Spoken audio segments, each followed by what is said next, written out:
Hello friends, நான் உங்கள் வெற்றி விகாஸ் அகாடமி கஜேந்திரன் பேசுகிறேன். நம்ம போன சயின்ஸ் ஃபார் கிட்ஸில் என்ன போட்டிருந்தோம்னா கிராவிட்டி பற்றி ஒரு சின்ன வீடியோ கான்டெஸ்ட் போட்டிருந்தோம். இதுக்கு நாங்கள் 10 பேர் கூட வரமாட்டாங்கன்னு நினச்சோங்க. ஆனால் கிட்டத்தட்ட 47 மெம்பர்ஸ் வீடியோ அனுப்பிச்சுட்டுருங்க. அன்ஃபார்ச்சுனேட்லி என்ன ப்ராப்ளம்னா, சில பேர் வீடியோ குவாலிட்டி சரியில்லை மற்றும் ஆடியோ குவாலிட்டி சரியில்லை.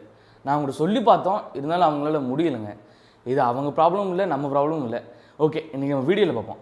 அதாவது நிறைய பேர் அனுப்பிச்சி விட்றதுனால அதுலேருந்து பெஸ்ட் 12 பேரை இந்த வீடியோட தொகுப்பில் பார்க்க போகிறோம். அதாவது ஒவ்வொரு வீடியோ கீழேயும் அவங்களோட நேம் இருக்கும். இந்த நேமை கமெண்ட்டில் பண்ணி அவங்கள உற்சாகப்படுத்துங்க. எந்த நேம் அதிகமாக கமெண்ட்டாக இருக்கோ அவங்களுக்கு தான் ஒரு சின்ன ஸ்மார்ட் வாட்ச்னு சொல்ல முடியாதுங்க. நான் அவங்க லெவலுக்கு அது ரொம்ப பெருசு. ஒரு ஸ்மார்ட் வாட்ச் கிஃப்டாக இருக்குங்க. தேங்க்யூ. இந்த வீடியோக்குள்ளே போகலாம். ஹாய் ஃப்ரெண்ட்ஸ், இன்றைக்கி நம்ம எதை பற்றி பார்க்க போனால் கிராவிட்டினா என்ன, புவியீர்ப்பு விசை. சார் சொல்லும்போது ஒரு காமெடி சொல்கிறேன். ஒரு காமெடி போய் கேட்டிருக்காங்க, ஒரு பொருளை மேல் நோக்கி எறியும் போது அதே திரும்ப கீழ் நோக்கி வருது அப்படின்னு கேட்டிருக்காங்க. அவர் சொல்கிற காமெடியை, ஏன்னா மேலே யாரும் பிடிக்கிறது இல்லை, அதனால தான் கீழ் நோக்கி வருது. அவர் சொல்கிறது கரெக்ட் தான். அதை நம்ம சயின்ஸ் பிரகாரம் பார்க்கலாம். அப்போ அதை பற்றி நான் கிராவிட்டி பற்றி என்னென்ன பார்க்க போனோம், அதோட இம்பார்ட்டன்ஸ், நெக்ஸ்ட் அது யூனிட், அது எங்கேருந்து ப்ரொடியூஸ் ஆகுதுன்ற பற்றியும் பார்க்க போகிறோம். ஓகே, அது எங்கேருந்து ப்ரொடியூஸ் ஆகுதுன்னு ஃபஸ்ட்டு பார்த்துக்கலாம். இது ஹெர்த்துன்னு நினச்சிக்கலாம். நம்ம ஹெர்த்தை நினைக்கும் போது அது மேலே போய் நான் நிற்கிறேன். ஓகே, ஸ்பேஸ் ஷேப்பில் இருக்கிற ஹெர்த் மேலே போய் நான் நிற்கிறேன். அது உள்நோக்கி இருக்குதா இல்லை வெளிநோக்கி இருக்குதான் செக் பண்ணலாம். உள்நோக்கி தான் இருந்துச்சு. சேம் அதே மாதிரி நான் ஆப்போசிட் டேரக்ஷனில் போய் நிற்கிறேன். அங்கேயும் என்னை உள்நோக்கி தான் இருந்துச்சு. அதே மாதிரி சைடில் போய் நிற்கும் போது என்னை உள்நோக்கி தான் இருந்துச்சு. அது வந்து எப்படின்னா, கிராவிட்டி எங்கே ப்ரொடியூஸ் ஆகுதோ அங்கே தான் நம்மளை புல் பண்ணும். இதுலேருந்து என்ன புரியுது, நம்மளெல்லாம் உள்நோக்கி தான் புல் பண்ணுறதுனால இந்த gravity was producing in centre of the earth. நம்ம பூமியின் நடுப்பகுதியில் தான் கிராவிட்டி, புவியீர்ப்பு திசைன்றது உருவாகுது. நெக்ஸ்ட்டு அதோட இம்பார்ட்டன்ஸ், கிராவிட்டி இல்லாமல் நம்மளால ஆட முடியாது, அதெல்லாம் காற்றோட முக்கியத்துவமா அப்படின்னு கேட்கலாம். ஆமாம், அதுக்கு சமமானதான், காற்றுக்கு சமமானதான் இது. ஏன்னா நீலாம் ஆம்ஸ்ட்ராங்கு, கல்பனா சாவ்லா உங்களுக்குலாம் தெரியும், விண்வெளிக்கு போயிட்டு சரியாக நடக்க முடியாமல் சரியாக ப்ரீத் பண்ண முடியும், எவ்வளோ கஷ்டப்பட்டுருக்காங்க. ஏன்னா அங்கே லெஸ் கிராவிட்டி இருக்கிறதுனால, நம்மளுக்கு சரியாக கிராவிட்டி இருக்கிறதுனால நம்மளால சரியாக நடக்க முடியுது, நல்லா ப்ரீத் பண்ண முடியுது, ஆக்சிஜன் நல்லா. ஓகே, நெக்ஸ்ட் அதோடைய யூனிட் என்னன்னு பார்க்கலாம். யூனிட் என்னன்னா, அது ப்ரொடியூசிங் ஏரியாவில் 9.8 into m/s². அதே மேலே ஆட்டிடியூட் போகும்போது 9.8 into m/s². அதே அந்த ப்ரொடியூசிங் ஏரியா கீழே போகும்போது 9.8 into m/s². Okay, bye friends. Hi, என்னோடய பேர் கௌதம். நான் பெரம்பலூர் டிஸ்ட்ரிக்ட்லேருந்து பேசுகிறேன். நான் வந்து கிராவிட்டியை பற்றி பேச போகிறேன். கிராவிட்டியை வந்து தமிழில் புவியீர்ப்பு சக்தின்னு சொல்லுவாங்க. இந்த புவியீர்ப்பு சக்தி இது வந்து ஒரு அட்ராக்டிவ் பண்ணுற ஃபோர்ஸ்னு சொல்லுவாங்க. நான் இந்த அட்ராக்டிவ் பண்ணுற ஃபோர்ஸ் தான். இப்போ ஒரு பெரிய சின்ன மாஸை வந்து அட்ராக்டிவ் பண்ணுறது தான் கிராவிட்டின்னு சொல்கிறோம். பக்கத்துலேயே 5 மீட்டர் 3 மீட்டர் பக்கத்துலேயே அட்ராக்டிவ் பண்ணுறது தான் நம்ம கிராவிட்டின்னு சொல்கிறோம். அது மட்டும் இல்லாமல் இந்த கிராவிட்டி தான் மனிதன் பூமியில் வாழ்கிறதுக்கும், நிலா பூமியை சுற்றுறதுக்கும், சூரியனை சுற்றுறதுக்கும் காரணமாக இருக்குது. இதை தான் நம்ம கிராவிட்டின்னு சொல்கிறோம். பெரிய ஆப்ஜெக்ட், இப்போ ஒரு ஆப்ஜெக்டை வந்து நம்ம மேலே தூக்கி போட்டோம்னா சடனாக கீழே வர்றது தான் நம்ம வந்து கிராவிட்டின்னு சொல்கிறோம். இதே பெரிய ஆப்ஜெக்டாக இருந்தால் சடனாக கீழே வந்துடும், சின்ன ஆப்ஜெக்டாக இருந்தால் கொஞ்சம் லேட் ஆகும். இதை தான் நம்ம கிராவிட்டின்னு சொல்கிறோம். Thank you. Hi, hello friends, I'm Shweta. நம்ம இன்றைக்கி ஒரு இன்ட்ரெஸ்டான டாபிக் பற்றி பார்க்கலாம். அதாவது கிராவிட்டி, புவியீர்ப்பு விசை. ஃபஸ்ட்டு கிராவிட்டிங்கிறத எப்படி கொண்டு வந்தாங்க அப்படின்னா, sir Isaac Newton and Einstein. First Newton வந்து என்ன பண்ணாங்க, ஒரு ஆப்பிள் மரத்து கீழே உட்காந்துருந்தாங்களா, ஆப்பிள் வந்து தலைமையில் விழுந்தோடனே அவர் தூக்கி போட்டார். அது மறுபடியும் கீழே வந்துச்சு. அப்போ தான் அவர் என்ன யோசிச்சிட்டாரு, கிராவிட்டின்னு ஒரு விஷயம் இருக்கிறதே அவர் கண்டுபிடிச்சார். சரி, இது எப்படி வேலை செய்யுது அப்படின்னா, அதாவது ஃப்ரெண்ட்ஸ், மாஸ் வந்து அதிகமாக இருக்கக்கூடிய பொருளுக்கு கிராவிட்டி வந்து அதிகமாக இருக்கும் ஃப்ரெண்ட்ஸ். இதே மாஸ் கம்மியாக இருக்கக்கூடிய பொருளுக்கு கிராவிட்டி வந்து கம்மியாக இருக்கும். அதே சமயம் டிஸ்டன்ஸ் அதிகமாக இருந்தால் அதனுடைய கிராவிட்டி வந்து கம்மியாக இருக்கும். டிஸ்டன்ஸ் கிட்ட இருந்தால் அதனுடைய கிராவிட்டி வந்து அதிகமாக இருக்கும். ஓகே, ஃபார் எக்ஸாம்பிள், இப்போது மாஸ் அதிகமாக இருக்கக்கூடிய பொருள் எது, சூரியன் வச்சுக்கிட்டோமா. இப்போது சூரியன் வந்து அதனுடைய வெயிட் மூலமாக அதை சுற்றி ஒரு வலை மாதிரி ஏற்படுத்திடும், ஒரு குழி மாதிரி. இப்போ அதை விட கம்மியாக மாஸ் இருக்கக்கூடியது எது, நம்மளுடைய பூமி அண்ட் அதர் பிளானட்ஸ். ஸோ அந்த குழியில் வந்து எல்லா பிளானட்ஸும் மாட்டிக்கும். ஸோ அந்த கிராவிட்டி வச்சு மற்ற கோள்கள் எல்லாம் சூரியனை சுற்றும் ஃப்ரெண்ட்ஸ். இது நம்ம பூமியை விட கம்மியான மாஸ் இருக்கிறது எது, மூன். ஸோ நம்ம பூமியும் அதை சுற்றி ஒரு வலை மாதிரி ஏற்படுத்திடும், அதில் மாட்டிக்கிறது தான் மூன். சிம்பிளாக சொல்லணுன்னா ஃப்ரெண்ட்ஸ், மூன் வந்து பூமியை சுற்றுது, பூமி வந்து சூரியனை சுற்றுது ஃப்ரெண்ட்ஸ். நம்ம இந்த பூமி மேலே இருக்கிறதுக்கு காரணம் கூட கிராவிட்டி தான். அதாவது இப்போ பூமி இப்படி இருக்குன்னா அதனுடைய கிராவிட்டி வந்து இப்படி மையப்பகுதியை நோக்கி வரும் friends.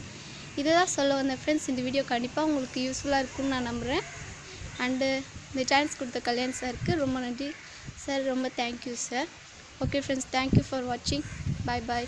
I'm Nityashree. I'm one of the students from the Vetrivikash Academy. So I would like to explain about the gravitational force in English and Tamil also. So let me explain in English first. The gravitational force is a natural phenomenon by which all things with mass or energy, including planets, stars and galaxies, and even light, can be brought into one another on Earth. The gravity gives a weight to the physical objects, and the moon gravity causes the ocean tides. The gravitational attraction of the original gaseous matter present in the universe caused it to become a cold casing and forming the stars, and caused the stars to group together into the galaxies. So gravity is responsible for many of the long scale structures in the universe. Gravity has an infinite range, although its effects becomes increasingly weaker as its objects gets further away. சரி, ஓகேங்க, ஃபுல்லாக finish பண்ணிட்டோம். இப்போ நம்ம தமிழ்லையும் என்னென்னு பார்க்கணும் இல்லையா? ஸோ தமிழில் என்னென்னு பார்க்கலாம். கிராவிடேஷ்னல் ஃபோர்ஸ் அப்படின்னா புவியீர்ப்பு விசை அப்படின்னு சொல்லுவோம். ஸோ அந்த வேர்ட்லேயே இருக்குது. புவி ஈர்ப்பு அப்படின்னா வந்து பூமியில் வந்து பூமி இழுக்கக்கூடிய அந்த சக்தி. ஸோ பார்த்திங்கன்னா நான் பூமிக்குள்ளே வாழ்ந்துட்டுருக்கோம். பூமிக்குள்ளே வந்து இப்போ பூமிக்குள்ளே ஒரு பொருளை போடுறோம் அப்படின்னு வச்சுக்கோங்களேன். ஒரு பொருளை நான் இப்படி வைக்கிறேன் அப்படின்னா கண்டிப்பாக அது கீழே விழுந்துடும். ஏன்னா இங்கே கிராவிடேஷ்னல் ஃபோர்ஸ் இருக்குது. பட் இப்போ நான் ஸ்பேஸில் போய் போடுறேன், அந்த பொருளை வைக்கிறேன் அப்படின்னா கண்டிப்பாக என்ன பார்க்கும், மிதக்கும், அதாவது ஃப்ளோட் ஆகும் கண்டிப்பாக. ஸோ அங்கே கிராவிடேஷ்னல் ஃபோர்ஸ் வந்து இல்லை. ஸோ அதனால தான் ஒன்று சொல்கிறாங்க, நம்ம பூமி வந்து 10 மடங்கு அளவுக்கு தாங்குமா. ஸோ வந்து இன்றைக்கான ஒரு ஃபேக்ட் கடைசியில் என்னென்னு பார்த்தீங்கன்னா, நம்மளோட கிராவிடேஷ்னல் ஃபோர்ஸோட வேல்யூ வந்து 9.81. So thank you guys. கிராவிட்டி வந்து லத்தீன் வேர்ட் கிராவிட்டஸ்லேருந்து டெரைவ் ஆச்சு. அதுக்கு மீனிங் என்னன்னா வெயிட். கிராவிடேஷனலோட definition: gravitational is a natural phenomena by which all things with mass or energy, including planets, stars, galaxies and even light, are brought towards one another. Next, on Earth, gravity gives weight to physical object. Moon gravity causes the ocean tides. The value of acceleration due to gravity on the surface of the Earth is 9.8 meter second minus 2. அதே மாதிரி the value of Earth due to gravity on a surface of the moon எவ்வளோனா 1.625 meter second minus 2. Newton gravitational law என்ன சொல்கிறாங்கன்னா, every particle of matter in this universe, every other particles with a force. This force is directly proportional to the product of the masses and inversely proportional to the square of the distance between of the center of the masses. Universal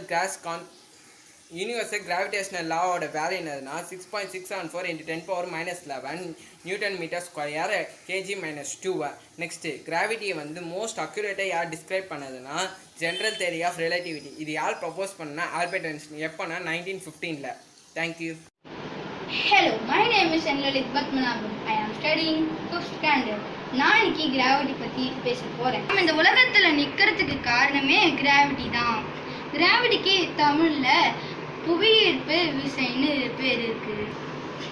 இந்த கிராவிட்டியை கண்டுபிடிச்சது 17th செஞ்சுரியில் இருந்த Isaac Newton தான். கிராவிட்டியோட காரணத்தினால தான் நிலா பூமியை சுற்றுது, பூமி சூரியனை சுற்றுது. ஒரு பொருளுக்கு எவ்வளோ மாஸ் இருக்கோ அதே அளவு தான் அதுக்கு கிராவிட்டியும் இருக்கும். இன்னும் ஒரு முக்கியமான விஷயம், எர்த்தில் மட்டும்தான் கிராவிட்டி இருக்குது, ஸ்பேஸில் கிடையாது. எனக்கு கிராவிட்டியை பற்றி பேசுறதுக்கு சான்ஸ் கொடுத்த வெற்றிவிகாஸ் அகாடமிக்கு ரொம்ப நன்றி. Thank you sir. என் பேர் ஷா. நான் மதுரை மாவட்டம் மேலூர் வட்டம் கீழே ஊராட்சியில் படிக்கிறேன். கீழே ஊராட்சி ஒன்றிய நடுநிலைப் பள்ளியில் படிக்கிறேன். நான் படிக்கிற ஸ்டாண்டர்ட் 8th ஸ்டாண்டர்ட். இப்போ கிராவிட்டியை பற்றி நான் சொல்ல போகிறேன் சார். கிராவிட்டியில் 4 வகைப்படும் சார். இயற்பியல் விசை, ஈர்ப்பு விசை, புவியீர்ப்பு விசை, பொருள் ஈர்ப்பு விசை. இப்போ இயற்பியல் விசையை பார்த்தீங்கன்னா நெடுந்தொலைவு கடக்கக்கூடிய விசை தான் இயற்பியல் விசை ஆகும் சார். இப்போ ஈர்ப்பு விசையை பார்த்துக்கணும்னு வச்சுக்கோங்க சார். ஒன்றோடு ஒன்று ஒரு விசை இன்னொரு விசை உரசும் போது நடக்கிறது தான் சார் ஈர்ப்பு விசை. பொருள் விஷயங்களுக்கு தான் உங்களுக்கே தெரியும். நம்ம வீட்டில் வச்சுக்க பொருள் எப்படி இருக்கோ எந்த இடத்துல இருக்கோ அதுதான் சார் பொருள் விசை. இப்போ நம்ம நகர்த்தும் போது நகருது, அதுவே ஓகே விழுகுது, அதுதான் பொருள் விசை. அதுக்கடுத்து புவி ஈர்ப்பு விசை நம்மளை ஈர்க்குது. நம்ம எங்கேயாச்சும் பறக்கலாம், புவி ஈர்ப்பு விசையே இல்லைன்னா நம்ம எங்கே போகணும் உங்களுக்கே தெரியும். ஆனால் நம்மளுக்கு புவி ஈர்ப்பு விசை இருக்குது, அதனால தான் நம்ம ஸ்டடியை நிற்கிறோம். Okay sir. நெக்ஸ்ட்டு பார்த்திங்கன்னா ராக்கெட் ஸ்பேஸ்க்கு வளிமண்டலம் தாண்டினோன்னே எல்லா ஸ்பாட்ஸும் கீழே வந்தோடனே ஏன் பூமிக்கு வர மாட்டேது? ஏன்னா அவ்வளோ தூரம் மண்டலுக்கு மேலே செல்லுபடி ஆகாது அந்த விசைகள். அதுக்கு மேலே போச்சுன்னா செல்லுபடி ஆகாது. அதுக்குள்ளனா நம்ம பூமியிலே வந்து தரையிறங்குற அளவுக்கு விசை அதுக்கு அதிகம் இருக்குது. பார்த்திங்கன்னா விசை மண்டலத்துக்கு மேலே தாண்டுச்சுன்னா நெக்ஸ்ட் அது எங்கே இருக்குன்னு உங்களுக்கே தெரியும் சார். அது பூமியில் இருக்குமோ நம்மளுக்கு தெரியாது. சரி சார், பாய். கண்டிட்டு முடிஞ்சிச்சு sir. Thank you sir. Today I am going to talk about gravity. Gravity is a force that attracts objects to the center of the earth. Gravity is a phenomenon that keeps our feet on the ground. Here is an example of school life without gravity. If the earth has no gravity, then there will be no earth. Gravity is what holds the earth together. In this picture, we can see the arrows pointing the earth. It moves towards the center of the earth. We know that the gravity is a downward force. This is the universal gravitational law. Here there are two masses m1 and m2. Two objects attract each other with the force F1 and F2. The formula is G m1 into m2 by r square. G is universal gravitational constant. Here is the difference between gravitational pulling force and atmospheric pressure force. In this picture we can see Sir Legend Isaac Newton sitting under an apple tree thinking about the forces of nature. Here is a definition about gravity is a pulling force between two objects. Do you know what they are? They are gravitons. Gravitons are massless particles which carries gravity. Thank you. ஆப்பிளையோ இல்லை வேறு ஏதாவது ஒரு பொருளையோ மேலேன்னு தூக்கி போட்டால் அது கீழே விழும். அது ஏன்னு கேட்டால் சின்ன பசங்க கூட கிராவிட்டின்னு சொல்லுவாங்க. இதை கண்டுபிடிச்சது நியூட்டன். கிராவிட்டி அப்படின்னா புவி ஈர்ப்பு விசை. இது ஒரு அட்ராக்டிவ் ஃபோர்ஸ். இதனோட அட்ராக்டிவ் ஃபோர்ஸை பயன்படுத்தி எவ்வளோ தூரத்தில் இருக்க பொருளை கூட தன் பக்கம் இழுத்துக்கும். இதுதான் மனிதன் பூமி நிலத்தில் இருக்கிறதுக்கும் நிலா பூமியை சுற்றுவதற்கும் பூமி சூரியனை சுற்றுவதற்கும் காரணம். மாஸ், அதாவது நிறை இருக்கிற ஒவ்வொரு பொருளும் மாஸ் இருக்கிற இன்னொரு பொருளை இழுத்துக்கிட்டு தான் இருக்கும். இதுதான் இந்த யூனிவர்ஸோட லா. இப்போ மாஸ் அதிகமாக இருந்தால் அது பொருளை வேகமாக இழுக்கும். மாஸ் கம்மியாக இருந்தால் அது பொருளை கொஞ்சம் ஸ்லோவாக இழுக்கும். இப்போ விண்வெளியில் ஒரு ஃபோர்ஸ் எல்லாத்தையும் அட்ராக்ட் பண்ணிக்கிட்டே தான் இருக்கும். அது மாஸ் எவ்வளோ முக்கியமோ அதே மாதிரி தான் தூரமும் முக்கியம். இப்போ ஃபர்ஸ்ட் இருக்க தூரத்தோட அடுத்து இருக்க தூரம் கொஞ்சம் குறைஞ்சின்னா கூட அது ஃபர்ஸ்ட் இழுத்தோட 4 மடங்கு வேகமாக இழுக்கும். நம்ம இப்போ இருக்கிறது மில்கி வே கேலக்ஸி. நம்மளோட பக்கத்து கேலக்ஸி ஆண்ட்ரோடாமா கேலக்ஸி. இந்த 2 கேலக்ஸியும் இன்னும் சரியா 450 கோடி ஆண்டுகளுக்கு பிறகு ரெண்டும் மோதிக்கும். அப்போனா எல்லா கேலக்ஸியும் மோதிக்குமா அப்படின்னா இல்லை.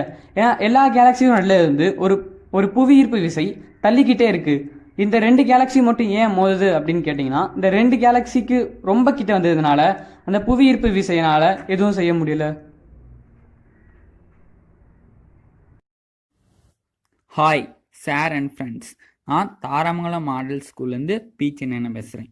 இன்றைக்கி நம்ம கிராவிட்டி, அதாவது புவியீர்ப்புனா என்னன்னு இப்போ நம்ம எக்ஸ்பிளைன் பண்ண போகிறோம். இப்போ நம்ம ஒரு பால் எடுத்துப்போம்.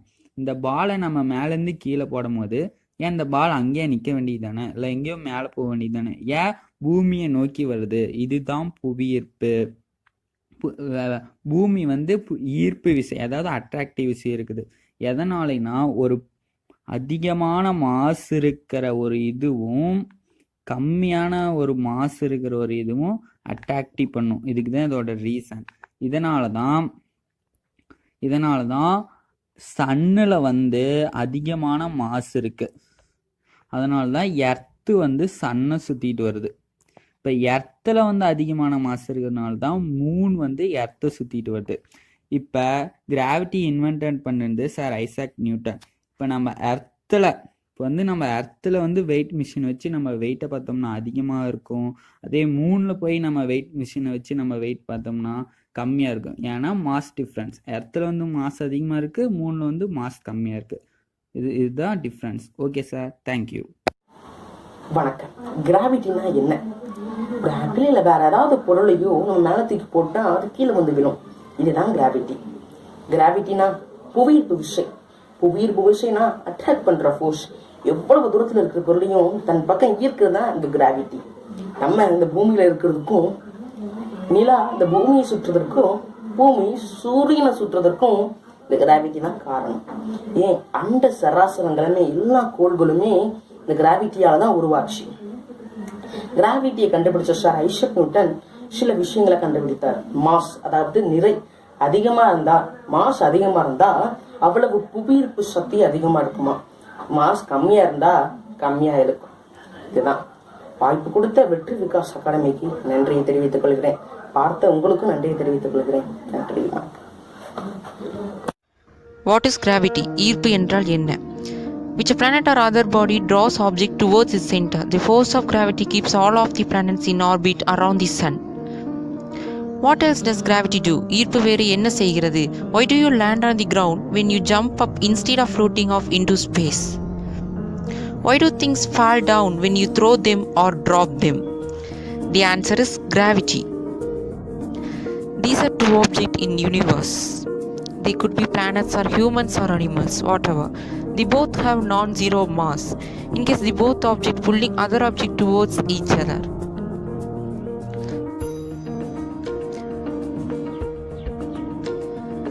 This object pulling this object towards and other object pulling this object towards itself. This attractive forces between any two objects is called the gravitational force, புவி ஈர்ப்பு விசை. Gravity on Earth, புவி ஈர்ப்பு விசை. Gravity on Earth is equal to 9.80665 meter per second square. Gravity is very important to us. We could not live on Earth without it. The sun's gravity keeps Earth in orbit around it, keeping us at a comfortable distance to enjoy the sun's light and warmth. ஈர்ப்பு நமக்கு மிகவும் முக்கியமானது. அது இல்லாமல் நம் பூமியில் வாழ முடியாது. சூரியனின் ஈர்ப்பு பூமியை சுற்றியுள்ள சுற்றுப்பாதையில் வைத்திருக்கிறது. சூரியனின் ஒளியையும் அரவணைப்பையும் அனுபவிக்க வசதியான தூரத்தில் நம்மை வைத்திருக்கிறது. Done by ASV Win 11A Coimbatore. வாழ்க வளமுடன்.